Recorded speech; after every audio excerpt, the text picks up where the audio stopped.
board. All right. Meanwhile, Senator Marco Rubio of the great state of Florida has got a brand new book out. It's called American Dreams. We're going to talk about that in a minute. But first, the news of the day.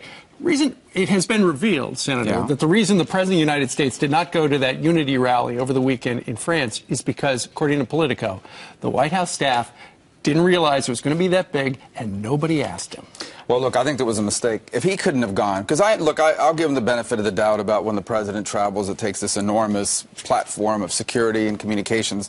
They could have done a number of things. They could have sent John Kerry, of course. Eric Holder was in Paris. He was already there. He was already there. He's not the other high thing they enough, could have done is, they could have sent Bill Clinton and George W. Bush. Sure.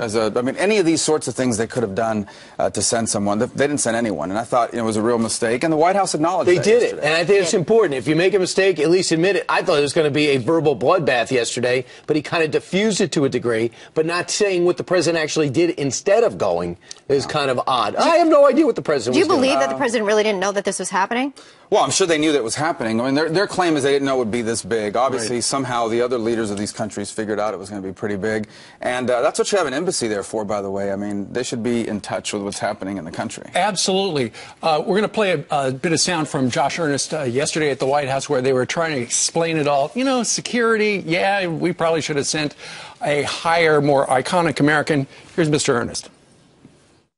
Well, the fact is that this is obviously a march that the planning for which only began on Friday night, and 36 hours later it had begun.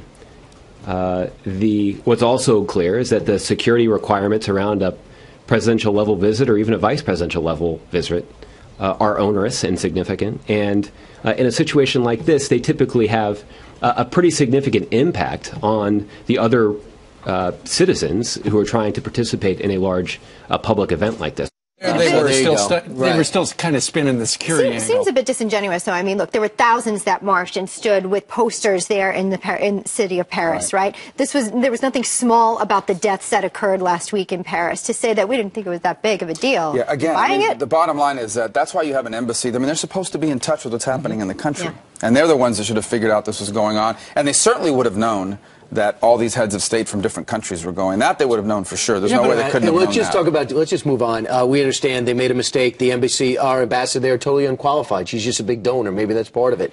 Let's talk about Islamic extremism. Yes. Why is it the French, the British, they're all calling it that, but we don't? Does it bother you? Well, we do. The president won't. And I don't understand. I really still do not understand why.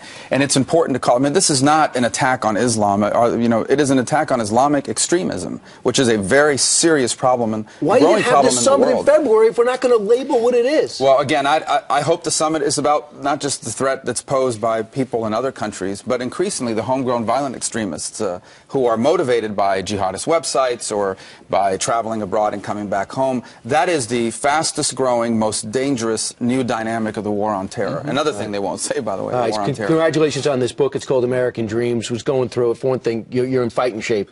You're on the cover. You look like you're ready to go. Photoshop a little bit there. Your format with the book is look at people, look at their circumstances, and talk about what their dreams are and how to get it back. Yeah, look, it's very simple. I think that one of the things that made America a special country is that we were the one of few places on earth where no matter where you started out in life, if you were willing to work hard, you could achieve what we've come to call the American dream, which is happiness. And not for everyone does that mean being a millionaire, just happiness. Today there are millions of people that are starting to find out that doesn't work anymore. Sure.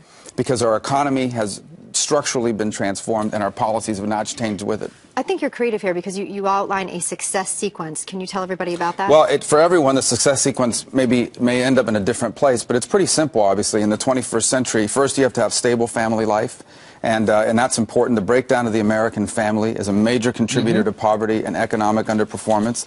The second is you have to have the skills for 21st century jobs. Today, more than ever, higher paying jobs require a higher level of training, education. It doesn't always mean a four-year degree. You can be a welder. You can be an electrician. Absolutely. But those are important. And then the third is you have to have a vibrant and growing economy that creates those jobs at a time when we have more global competition than we've ever had. Specifically, the success sequence is what? What's the order? The order, first and foremost, is the stable family life. You have to have a strong and stable family life. And if you don't have that... Okay, there goes. If we can't check that box, what do we do? Well, then certainly certainly you have to recognize, for example, the kids that are growing up in a broken home in a dangerous neighborhood in substandard housing are going to struggle to succeed unless we do something to help them break that cycle, whether it's school choice or helping their parents acquire education so they can get a better job. All the sorts of things that you need in order to stabilize their home life. The second is skills.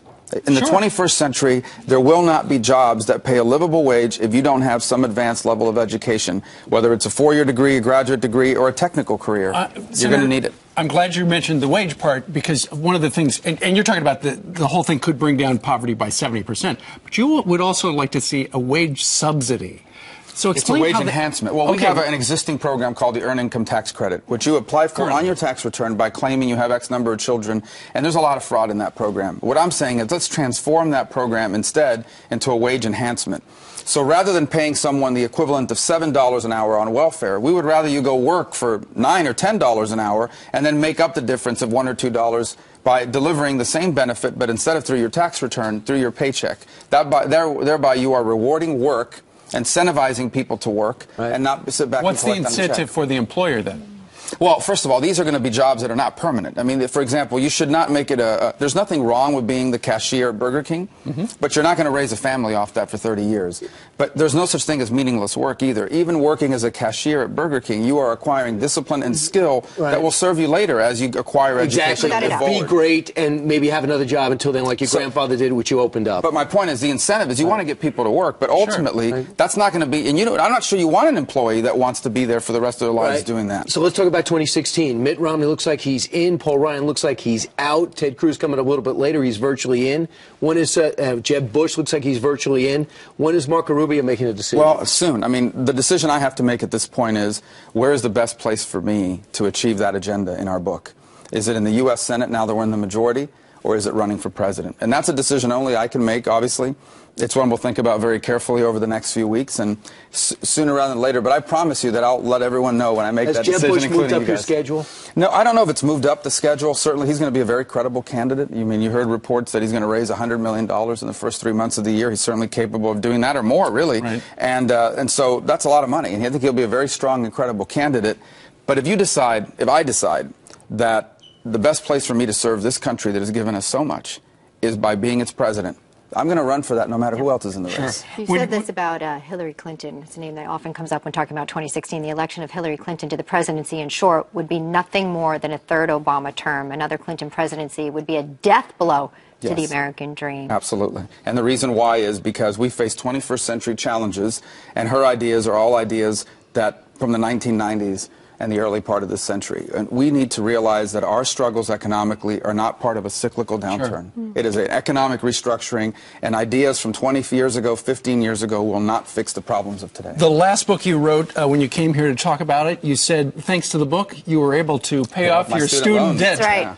What are you going to do with this book? About half of it will go to the IRS, and the others, we've got 4 kids, so they want to go to college one day. All right. It's called American Dreams, Restoring Economic Opportunity for Everybody. Senator, thank you very much. Thank you very much. Buy it so the Rubio kids can go to Notre Dame.